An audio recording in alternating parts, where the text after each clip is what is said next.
Graça e paz, que bom rever vocês. Estamos mais essa semana e nos encontramos novamente para essa nossa celebração. Uma grande oportunidade que nós temos de nos vermos uns aos outros, de estarmos juntos, de nós nos reunirmos para celebrarmos a Deus, para oferecer ao Senhor a nossa adoração. É uma noite muito especial, uma noite muito agradável, muito esperada para nós todos estarmos juntos. Hoje pela manhã nós tivemos a nossa EBD, foi um tempo muito bom com os irmãos e agradecemos ao Senhor pela oportunidade que temos tido de estudarmos a sua palavra e compartilharmos com cada um e através da administração, da cooperação de cada um, nós vamos aprendendo cada vez mais da Bíblia Sagrada para orientar as nossas vidas. Nessa noite eu quero refletir com você numa passagem em 1 Reis, primeiro livro dos Reis, no capítulo 19. 1 Reis 19, acompanhe comigo esta leitura. Ora, Acabe contou a Jezabel tudo o que Elias tinha feito e como havia matado todos aqueles profetas à espada. Por isso Jezabel mandou um mensageiro a Elias para dizer-lhe que os deuses me castiguem com todo o rigor, caso amanhã nesta hora eu não faça com a sua vida o que você fez com a deles. Elias teve medo e fugiu para salvar a vida. Em Bérseba de Judá, ele deixou o seu servo e entrou no deserto, caminhando um dia. Chegou a um pé de giesta, sentou-se debaixo dele e orou, pedindo a morte. Já tive bastante, Senhor. Tira a minha vida. Não sou melhor do que os meus antepassados. Depois se deitou debaixo da árvore e dormiu. De repente um anjo tocou nele e disse: levante-se e coma. Elias olhou ao redor e ali, junto à sua cabeça, havia um pão assado sobre brasas quentes e um jarro de água. Ele comeu, bebeu e deitou-se de novo. O anjo do Senhor voltou, tocou nele e disse: levante-se e coma, pois a sua viagem será muito longa. Então ele se levantou, comeu e bebeu. Fortalecido com aquela comida, viajou 40 dias e 40 noites até que chegou a Horebe, o monte de Deus. Ali entrou numa caverna e passou a noite. E a palavra do Senhor veio a ele: o que você está fazendo aqui, Elias? Ele respondeu: tenho sido muito zeloso pelo Senhor, Deus dos exércitos. Os israelitas rejeitaram a tua aliança, quebraram os teus altares e mataram os teus profetas à espada. Sou o único que sobrou e agora também estão procurando matar-me. O Senhor lhe disse: saia e fique no monte, na presença do Senhor, pois o Senhor vai passar. Então veio um vento fortíssimo que separou os montes e esmigalhou as rochas diante do Senhor. Mas o Senhor não estava no vento. Depois do vento houve um terremoto, mas o Senhor não estava no terremoto. Depois do terremoto houve um fogo, mas o Senhor não estava nele. E depois do fogo houve um murmúrio de uma brisa suave. Quando Elias ouviu, puxou a capa para cobrir o rosto, saiu e ficou à entrada da caverna. E uma voz lhe perguntou: o que você está fazendo aqui, Elias? Ele respondeu: tenho sido muito zeloso pelo Senhor, Deus dos exércitos. Os israelitas rejeitaram a tua aliança, quebraram os teus altares e mataram os teus profetas à espada. Sou o único que sobrou e agora também estão procurando matar-me. O Senhor lhe disse: volte pelo caminho de onde veio e vá para o deserto de Damasco. Chegando lá, unja Azael como rei da Síria. Unja também Jeú, filho de Ninsi, como rei de Israel. E unja Eliseu, filho de Safate, de Abel-Meolá, para suceder a você como profeta. Jeú matará todo aquele que escapar da espada de Azael, e Eliseu matará todo aquele que escapar da espada de Jeú. No entanto, fiz sobrar 7.000 em Israel, todos aqueles cujos joelhos não se inclinaram diante de Baal, e todos aqueles cujas bocas não o beijaram. Então Elias saiu de lá e encontrou Eliseu, filho de Safate. Ele estava arando com 12 parelhas de bois, e estava conduzindo a 12ª parelha. Elias o alcançou e lançou a sua capa sobre ele. Eliseu deixou os bois e correu atrás de Elias. Deixa-me dar um beijo de despedida ao meu pai e minha mãe. Disse, então irei contigo. Vá e volte, respondeu Elias, pelo que lhe fiz. E Eliseu voltou, apanhou a sua parelha de bois e os matou. Queimou o equipamento de arar para cozinhar a carne, a deu ao povo e eles comeram. Depois partiu Elias e se tornou o seu auxiliar. Amém. Uma passagem muito conhecida na vida de Elias, que vem logo após um momento fascinante. Momento que ele esteve então diante dos sacerdotes de Baal, no cume do monte, e ali ele então prova o povo a respeito de quem é Deus. E Deus responde então com o fogo que desce do céu. Mas agora aqui esse capítulo mostra o Elias um pouco diferente, num outro momento da sua vida. Nesse texto aqui eu quero acompanhar com você essa história e pensar sobre o seguinte tema: reaprendendo a viver. Reaprendendo a viver. Depois de momentos importantes, depois de uma série de circunstâncias, muitas vezes nós precisamos reaprender. Às vezes nós entramos numa situação que vai nos comprimindo, que vai nos desgastando, e então nós precisamos de uma nova lição. Precisamos então de um renovo, precisamos de uma reafirmação para continuarmos a nossa vida. Os dias se passam e não percebemos como estamos tão ocupados, cuidando das demandas profissionais, familiares, sociais, que nos esquecemos de cuidar de nós mesmos e menos ainda do nosso relacionamento com Deus. Comemos, mas não nos alimentamos. Dormimos, mas não repousamos. Passeamos, mas não nos divertimos. Nos divertimos, porém, sem nos alegrarmos. Consumimos e compramos, mas não ficamos satisfeitos. A saúde acaba sendo prejudicada. De igual modo, a nossa devoção empobrece. As orações se tornam mais curtas, algumas frases repetidas.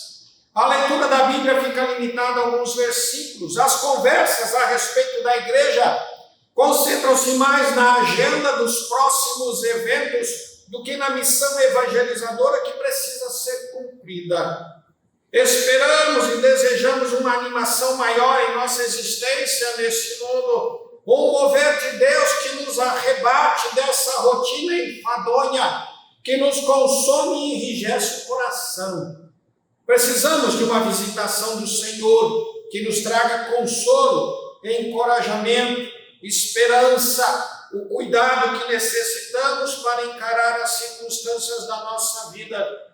Porque nós cremos que o encontro com Deus é o que nos faz recuperar a alegria e o propósito de viver. Se alguém que teve uma vida intensa, enfrentando situações complicadas em um período de grandes angústias para o seu povo, alguém que vivenciou milagres e manifestações poderosas de Deus e mesmo assim chegou ao ponto de desejar a morte porque estava cansado de viver tudo aquilo, este alguém foi Elias. Elias, o tisbita, um homem que trajava uma veste de pele amarrada com um cinto de couro. Assim era identificado aquele que foi considerado o maior dos profetas de Israel, segundo o Reis 1:8. Era assim, nessa simples afirmação, nessa simples descrição. Não se fala muito da biografia, não se fala quem eram os pais dele, não se fala da sua história, não se fala do seu passado, ele simplesmente aparece nessa história, aparece nesse momento e ele é descrito assim. Ele foi tão importante que Jesus foi comparado a ele, Mateus 16,14, e apareceu ao lado de Jesus por ocasião da sua transfiguração em Mateus 17. O nome Elias significa Jeová é Deus. E podemos até mesmo reconhecer o significado do seu nome através do seu ministério, que foi dedicado inteiramente a demonstrar que Jeová era o único e verdadeiro Deus. Elias exerceu o seu ministério profético no tempo em que Israel havia abandonado totalmente o Senhor, no tempo de apostasia, no tempo de idolatria. Acabe, que era o rei de Israel, casou-se com Jezabel, uma princesa gentia, uma princesa pagã, e Jezabel introduziu em Israel o culto a Baal e a Astarote, dois deuses da fertilidade na cultura assíria, fenícia. Então havia muitos altares a essas duas divindades em Israel, e o povo prestava sacrifícios a eles, porque o rei e a própria rainha também exigia que assim fosse feito. Elias viveu nesse tempo, então, ensinando, falando e demonstrando que Jeová, Deus, era o único e verdadeiro Deus. A primeira referência a respeito de Elias surge em 1 Reis 17, onde ele prediz os 3 anos de seca sobre a terra de Israel, iniciando uma história de dificuldades, perseguições e poucos amigos. Primeiro, durante a seca, Deus manda Elias ir para o deserto, onde ficou acampado às margens de um pequeno riacho, sendo alimentado por corvos que lhe traziam pão e carne pela manhã e noite, até que o ribeiro secou depois de alguns dias. Então a primeira provação de Elias foi que ele profetiza a seca e depois ele mesmo precisa sair para o deserto, e ali ele passou a ser alimentado por corvos. Fim desse período, Deus o manda para a casa de uma viúva, cuja despensa consistia em um punhado de farinha e um pouco de azeite, que mal davam para fazer um bolinho para ela e o filho. Depois o filho da viúva morre e Elias é acusado pela mulher. Então, depois de ser alimentado por corvos, Elias vai ser sustentado por uma viúva que mal tinha para si mesma. No entanto, Deus opera um milagre tão grandioso que eles comem vários dias daquele punhado de farinha e daquele pouquinho de azeite que ela tinha. E aquilo foi o suficiente para sustentar os 3 durante muito tempo. Mas ainda assim, no final daquele período, o filho daquela viúva morre. E ela então vai para Eliseu e diz que a culpa é dele. E Eliseu então ora ao Senhor, e o filho daquela viúva ressuscita e é devolvido à sua mãe. Após os 3 anos de seca, Deus mandou até o rei para dizer-lhe que a chuva viria. E o rei o acusa de ser o perturbador de Israel. Eles vão para o Monte Carmelo, onde Elias terá de enfrentar 450 falsos profetas que trabalhavam para o rei, com o intuito de demonstrar quem era o verdadeiro Deus. Então ali está Elias sozinho, enfrentando 450 profetas para mostrar, para apresentar um desafio para que se apresentasse o verdadeiro Deus de Israel. Vencidos os profetas de Baal, Elias é perseguido pela rainha Jezabel. E é esta a história no texto que nós lemos. Elias era o profeta de Deus, servindo a Deus, levando a mensagem de Deus e sendo obediente em tudo. Um profeta poderoso, temido pelo rei, admirado por muitos do povo, que operara feitos extraordinários, mas agora estava atravessando uma crise de depressão, depois de avaliar o que havia se passado em sua trajetória. Porém, quando ele está deprimido e desgostoso, pedindo a morte, ele tem um encontro com o seu Deus, que o permite conhecer novamente o Senhor, a quem ele servia. Uma lição de que o encontro com Deus é o que nos faz recuperar a alegria e propósito para viver. Elias foi chamado para reaprender a viver, em vez de abrir mão da sua existência. Vamos observar esse texto, os pontos dessa lição. Vamos ver o que é que nós podemos aprender com esta passagem, a partir do encontro dessa experiência de Elias com o seu Senhor. Então, o primeiro ponto dessa lição está nos versos 8 e 11. Diz assim: levantou-se, pois, e comeu e bebeu, e com a força daquela comida caminhou 40 dias e 40 noites até Horebe, o monte de Deus, e ali entrou numa caverna e passou ali a noite. Somente o estar com Deus restaura a nossa alegria de viver. Na caverna, Elias ouve uma pergunta: que fazes aqui, Elias? Uma pergunta que soa bastante parecida com aquela feita a Adão: onde estás? Gênesis 3:9.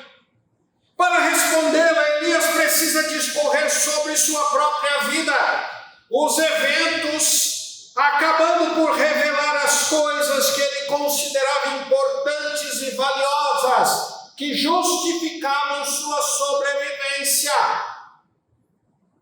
Deus não precisava perguntar a Elias: o que você faz aqui? Porque Deus sabia, Deus é onisciente, mas ele pergunta para que Elias pudesse então abrir o seu coração, para que Elias pudesse vasculhar a sua mente e encontrar as razões, encontrar uma explicação, encontrar um motivo, analisar, avaliar, perceber a realidade e então apresentar. Olha, Senhor, é isso que está acontecendo. Olha, Senhor, isso aqui é o que é o importante para a minha vida e eu não tenho, eu não encontro mais, eu não experimento mais. Então Elias é obrigado a olhar esse tipo de pergunta que Deus nos faz. Muitas vezes é para isso mesmo, para que nós saibamos o que nós estamos sentindo. Porque Deus sabe, então ele pergunta, é como se ele estivesse indagando a Elias: Elias, você sabe por que você está aqui? Você entende por que você está aqui? Você compreende as razões? Você já avaliou, você já pesou, você já analisou as razões, os motivos pelos quais você está aqui? O que foi que trouxe você até aqui, Elias? O encontro com o Senhor nos leva ao confronto com o nosso próprio ser e nos expõe aquilo que mais precisamos para restaurar a nossa alegria de viver, que de fato nós precisamos para continuar vivendo. Que razões e que motivos nós temos para dizer precisamos continuar vivos? O Monte Horebe é o mesmo Monte Sinai, onde Moisés teve seu encontro pessoal com Deus e recebeu as tábuas da lei. Significava então um lugar para se ver a Deus. Elias é convidado a ir ver a Deus, porque ele iria passar. Aquele mesmo Deus a quem Elias havia defendido tantas vezes, que operaram os milagres com os corvos, o azeite, a farinha da viúva, a ressurreição do filho da viúva, o fogo que desceu do céu e consumiu a oferta no Monte Carmelo. O anjo estava apelando para que Elias fosse ao encontro de Deus, apesar das dificuldades serem tão grandes. O anjo avisa: olha, você tem uma jornada muito grande, vai lá, Elias, vai para lá, você precisa ir para o monte, você precisa ir para Horebe, você precisa ir para o Sinai, você precisa ir para o monte, que é o lugar onde você pode ver a Deus. Elias estava lamentando o fato de ter ficado só e estava em perigo de vida. Porém, o que ele estava esquecendo era de que Deus se fazia presente, fato que dava significado à sua própria vida. Seguir a Deus era a razão de sua existência. Então Elias é levado a pensar e lembrar disso. Olha, eu preciso permanecer vivo porque eu preciso continuar andando com Deus. Eu preciso continuar servindo a Deus. A razão de eu viver, a razão da minha existência nesse mundo é estar com Deus. É ver a Deus, é me encontrar com Deus, é poder falar com Deus, é poder ter comunhão com o meu Senhor. É poder abrir o meu coração ao meu Senhor, é poder o Senhor falando. Isto foi o que o anjo lembrou a Elias. Vá lá, olhe para Deus, esteja com Deus, o mesmo Deus a quem você tem seguido, porque Ele vai te lembrar o sentido da vida. Para reaprendermos a viver, o primeiro passo então é o encontro com Deus. Para recuperarmos a alegria de viver, a motivação, uma razão, algo nobre, algo que vale a pena, algo firme, grandioso, sobre o qual nós sustentamos a nossa trajetória. Segunda lição. Está nos versos 11 e 12. E eis que passava o Senhor, como também um grande e forte vento que fendia os montes e quebrava as penhas diante do Senhor. Porém o Senhor não estava no vento, e depois do vento um terremoto. Também o Senhor não estava no terremoto, e depois do terremoto um fogo. Porém também o Senhor não estava no fogo, e depois do fogo uma voz mansa e delicada. A segunda lição é reaprender a apreciar o cuidado de Deus através das coisas simples. Elias julgava enormes suas dificuldades. Somente algo maior ainda poderia resolvê-las. Para ele, até mesmo a morte seria o recurso mais eficiente. Elias, ele olha e diz, olha, isso aqui é muito grande. Isso aqui é grande demais, Senhor. Tanto é que ele diz assim, eu não sou maior nem melhor que os meus antepassados. Eu não estou conseguindo lidar com isso. Por isso, tira a minha vida. Para mim, morrer é melhor. É uma solução muito mais adequada, muito mais viável, muito mais interessante. Elias estava acostumado a uma ação poderosa, ruidosa, tremenda de Deus. Para ele um grande milagre era o mais adequado para fazer mudar de ideia. Elias estava habituado a esses moveres poderosos de Deus, grandiosos, estupendos na natureza, transtornando toda a natureza. Então, para que não demovesse daquela ideia, precisaria acontecer algo assim também. Furacão, terremoto e fogo eram sinais que manifestavam a presença de Deus, dadas suas características destrutivas e poderosas. Mas não eram os únicos meios. O texto nos afirma que Deus não estava em nenhum deles. Entretanto, estava numa brisa calma e suave. Era como se Deus quisesse dizer-lhe que, embora as demonstrações de força fossem necessárias às vezes, a verdadeira obra principal de Deus em sua vida não se executa com esses métodos. Aquilo que Deus de fato queria fazer na vida de Elias não era para ser operado através desses eventos grandiosos.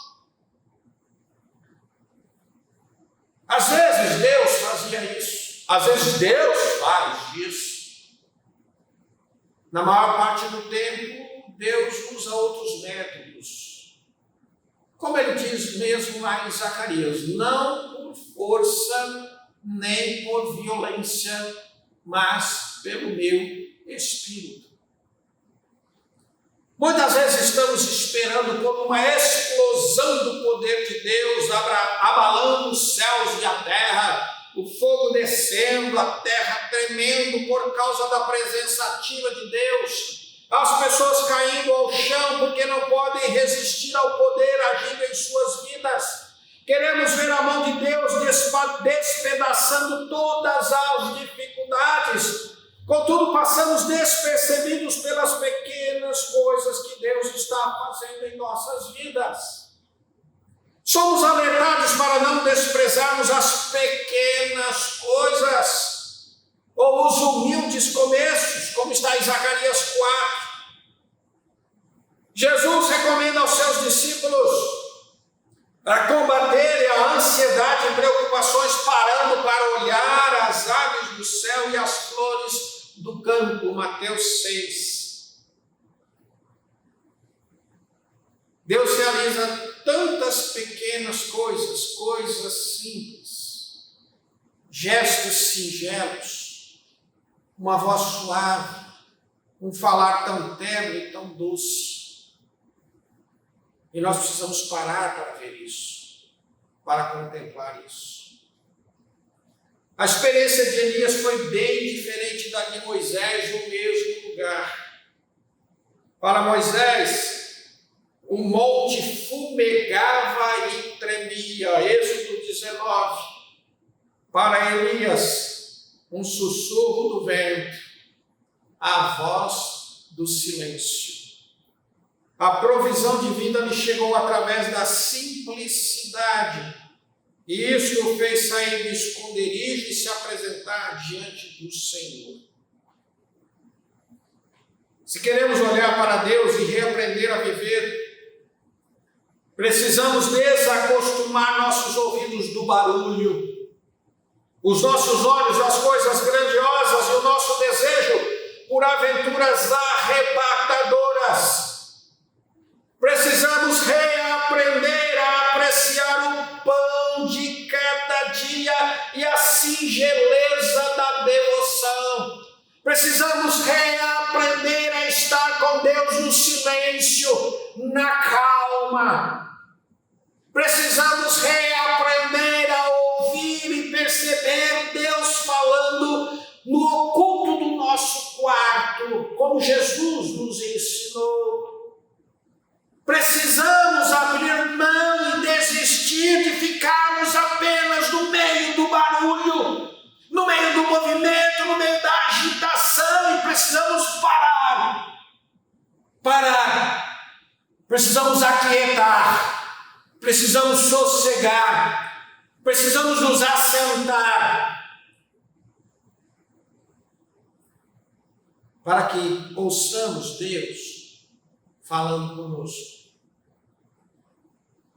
A intimidade com Deus não se faz com milagres e eventos de poder, mas calando a alma para ouvir o que Ele tem a dizer. A intimidade com Deus não se faz provocando Deus ou pedindo para Deus fazer coisas. Nós nos tornamos mais próximos de Deus quando estamos dispostos a ouvi-lo, a saber o que Ele tem a dizer, a entender o que Ele tem a nos falar. E para isso precisamos calar a voz do nosso coração, aquietar a nossa alma. Terceiro momento que Elias vivencia nessa sua experiência está lá nos versos 15 a 16. E o Senhor lhe disse: vai, volta pelo teu caminho para o deserto de Damasco, e chegando lá, unge Azael, rei sobre a Síria, também a Jeú, filho de Ninsi, ungirás rei de Israel, e também Eliseu, filho de Safate, de Abel, Meolá, ungirás profeta em teu lugar. A terceira lição é essa: abraçar a causa de Deus como meta da própria vida. Para quem estava precisando de um consolo, Elias encontrou algo bem diferente, uma tarefa com que se ocupar. Deus estava mostrando que Ele está acima de qualquer dificuldade, ansiedade, depressão ou preocupação. Ele mostra que Elias não estava sozinho, pois já havia providenciado a resposta para o seu problema. Sabe o verso 18? Deus tinha uma tarefa a ser cumprida. Então Elias foi procurar consolo, Elias foi procurar, na realidade, ele foi procurar um descanso tão grande que ele queria até morrer. Ele falou: não quero mais viver, não quero mais fazer nada, não quero mais existir. Mas ele encontra algo diferente. Ele encontra algo que ele não esperava. Ele encontra uma tarefa, ele encontra uma missão, ele encontra trabalho. O consolo de Deus para Elias foi dar-lhe trabalho. Parece que Elias havia se esquecido de que o sucesso da obra de Deus não dependia de si mesmo e que suas dificuldades tinham solução no próprio Deus.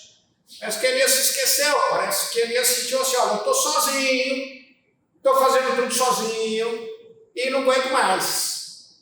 Não dou mais conta, então prefiro morrer. Mesmo tendo vivenciado tantas experiências fantásticas, Elias havia se voltado para os desafios que estava enfrentando e os viu como grandes obstáculos para a continuidade de sua vida. Se ao invés de dar a Elias uma tarefa a cumprir, importante para o cumprimento de sua vontade, Deus o tivesse consolado de maneira paternal, teria lançado Elias no abismo destruidor da autocomiseração, teria justificado seus sentimentos e dado a Elias uma brecha para determinar o que era importante para o seu futuro e para a sua felicidade. Se em vez de dar uma tarefa, uma missão para Elias, Deus o tivesse pego no colo, apanhado, segurado e dito, olha, não, filhinho, olha, é verdade, os homens são maus. É assim mesmo a vida, poxa vida, as pessoas não entendem, eles querem nos perseguir, meu filho. Olha, mas tenha calma, tenha paciência, deixa o papai cuidar de você, deixa que o papai resolve isso. E eles talvez estivessem tão motivados a continuar se lamentando. Ele disse, não, meu Deus, é isso mesmo, eles são maus, olha, eles tentaram me matar, olha, eles fizeram isso. Então Elias começaria a desfiar uma série de coisas que eles fizeram. E ele se sentiria encorajado, então, dizendo, então Deus, é isso que eu quero que o Senhor faça. Para eu continuar vivendo, eu quero que o Senhor faça isso, eu quero que o Senhor realize isso. Mas Deus interrompe esse processo de lamento, de desespero de Elias, diz, Elias, é o seguinte, eu tenho um trabalho para você fazer. Eu tenho uma tarefa para você fazer. Deus, entregando a tarefa, Elias está dizendo, se você quer ocupar sua mente, ocupe-a com algo mais produtivo, em vez de ficar se lamentando. Eu já providenciei a resposta às tuas necessidades. Além disso, entenda que o prazer da vida não se resume a ter as necessidades supridas, mas em ver que a vontade realizada na terra, assim como ela é feita no céu. A alegria de viver consiste em abraçar a minha causa como meta da tua própria existência. Deus está lembrando, Elias, você quer ficar preocupado com algo realmente que importa? Então ocupe-se da minha missão, ocupe-se do meu trabalho, ocupe-se da minha tarefa. Porque uma vida boa, uma vida plena, uma vida sossegada, uma vida realizada não consiste em ter as necessidades supridas. Uma vida plena só acontece com a vontade de Deus sendo satisfeita. É isso que Jesus ensina aos seus discípulos lá em Mateus 6.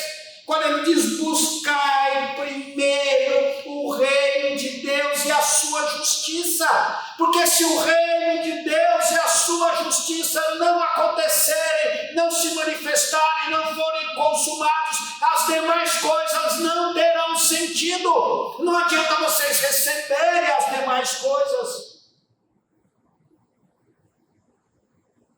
Elas de fato cumprirão o seu papel de suprir, de sustentar, de manter.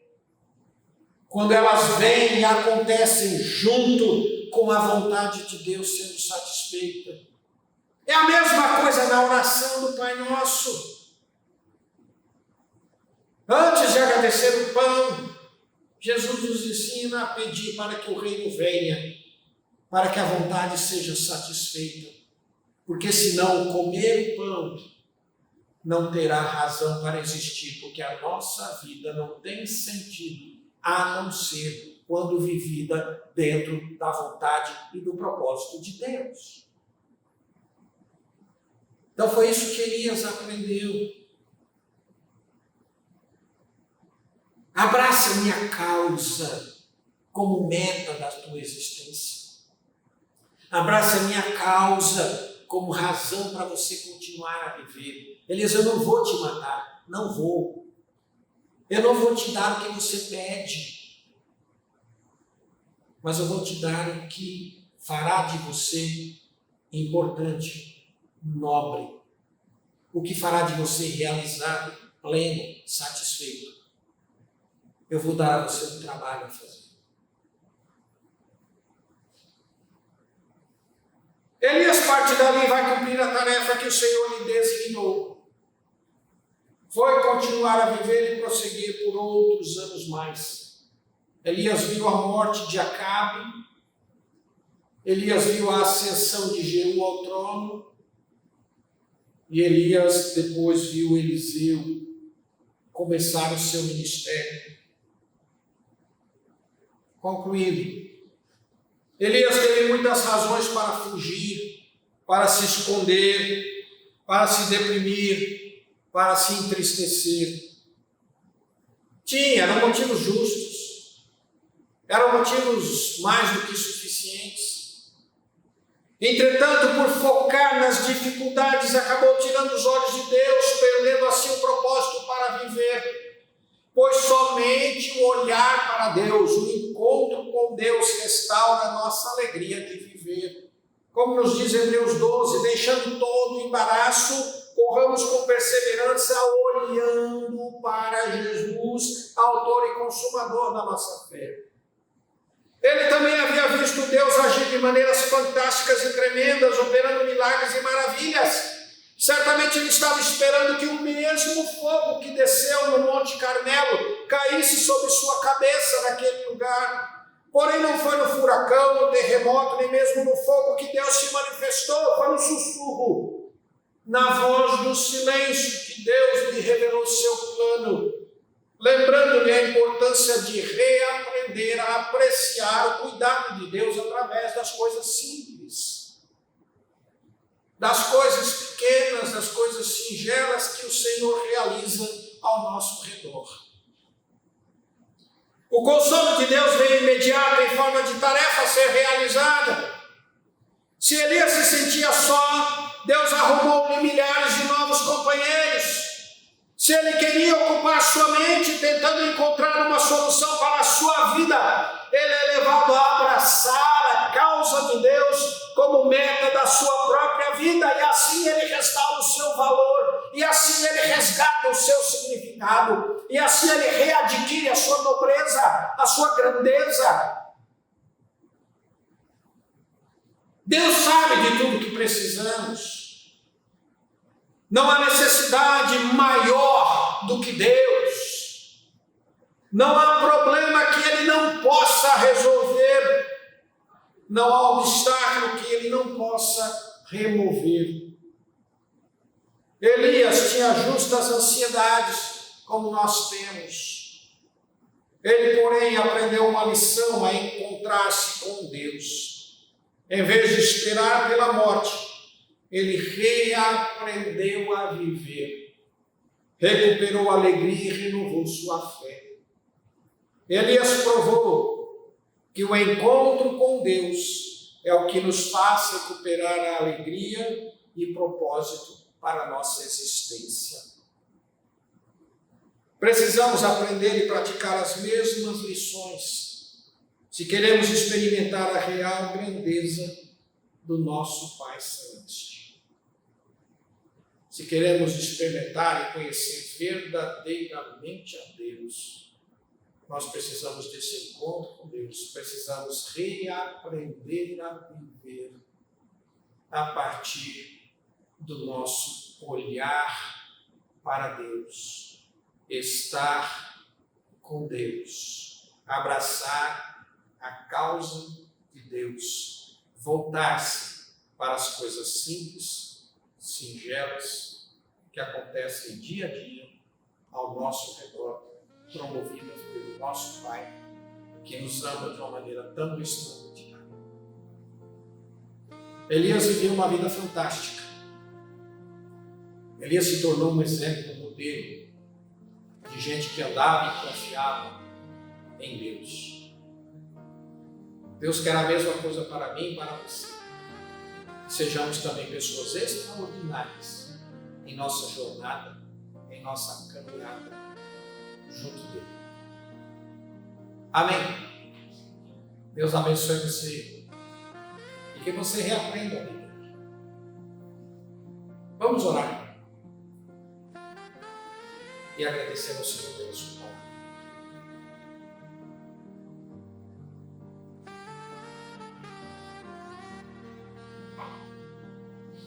Deus grande, Deus forte, Deus de Elias, Deus que esteve com Elias, Deus que acompanhou a vida deste homem que deixou a sua história gravada para nós. Pai, muito obrigado pela tua palavra que nos inspira, que nos anima, que nos encoraja. Muito obrigado porque o Senhor é quem de fato nos ensina a viver.